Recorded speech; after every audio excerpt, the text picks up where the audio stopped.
Monsieur Joachim Sonoukou, bonjour. Bonjour Justin. Voilà, vous êtes chargé de la communication au niveau de la C7. Aujourd'hui, vous êtes toujours en grève pour 3 jours. Quelles sont les raisons? Oui, les raisons, elles sont simples. Et je vous rappelle que depuis l'année dernière, nous étions en mouvement, et en plein mouvement en mars.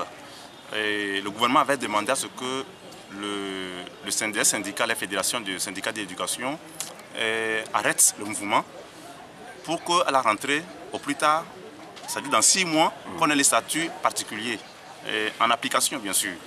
Mais nous avons arrêté le mouvement malgré toutes les critiques de notre base.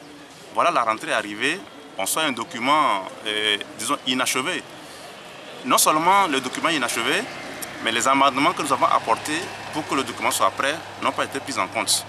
Puis, le gouvernement va, de façon unilatérale, pour nous octroyer, en lieu et place de la prime unique, qui n'a pas encore trouvé de solution, on nous octroie 5 000 francs. Et sans aucune concertation, sans aucun calcul par rapport au pourcentage du salaire. Parce que je rappelle que le statut général de la fonction publique prévoit que tout fonctionnaire a droit d'avoir une prime mensuelle qui va jusqu'à 50% du salaire acquis. Nous attendions ce qu'on s'asseye avec le gouvernement pour voir jusqu'à ce jour. Nous sommes à quel pourcentage? Parce que les catégories A aujourd'hui, si vous voyez, ils sont à moins de 19% de leur salaire.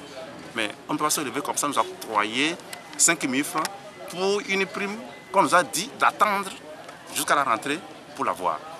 Deuxième point, c'est nous demandons ce que les tranches de 20 000 et de 30 000 qui ont été octroyées à tous les fonctionnaires en 2013 soient aussi au bénéfice des enseignants qui émargent dans les budgets de l'État et qui sont aujourd'hui dans le confessionnel, l'enseignement catholique et protestant bien sûr. Voilà quelques points que nous avons encore non satisfaits. Et je ne vais pas oublier aussi les volontaires, les enseignants volontaires qui doivent être aussi intégrés dans la fonction publique parce qu'ils font le même travail que nous, mais ils sont payés de façon dérisoire. Les gens sont à moins de 20 000 francs par mois. Voilà, aujourd'hui les enfants sont encore dans les rues. Est-ce que vous n'avez pas une inquiétude là? Non, l'inquiétude, ce n'est pas de notre côté. Le gouvernement a toujours dit que nous pouvons faire grève comme nous voulons et que les enfants seront évalués par rapport aux cours que nous avons faits. Voilà les termes qui énervent les enfants. Je ne suis pas dans la tête des enfants, mais les enfants d'aujourd'hui, à un certain âge, un adolescent, quand tu lui dis ça, même à 14 ans, à 12 ans, il ne peut pas l'accepter. Ils voient leurs amis qui vont au cours tous les jours dans les privés, mais à l'examen, ils seront évalués. On ne me dira pas qu'au BPC, les épreuves des élèves de l'officiel seront différentes des épreuves de ceux du privé. Ce n'est pas vrai. Si au CP1, au CP2, ou bien en 4e, 3e, ou bien en seconde, on peut jongler avec les professeurs pour les interrogations et les devoirs, mais ce n'est pas le même pour leur composition. Et je vais parler des examens. Donc, Et ce bras de fer va aller jusqu'à quand? Non, jusqu'à ce que le gouvernement comprenne qu'en matière de lutte syndicale, de revendication sociale, on s'asseye, on discute. On ne se lève pas pour jeter à la figure du partenaire ce que l'on veut. Donc, je demande à ce que le gouvernement prenne au sérieux.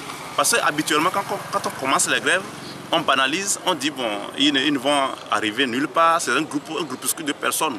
Mais que les gens arrêtent de minimiser, de banaliser ces mouvements sociaux-là qui ne sont pas de nature à apaiser le monde éducatif. Nous voulons qu'on discute de façon franche et sincère pour trouver une solution définitive à la crise éducative.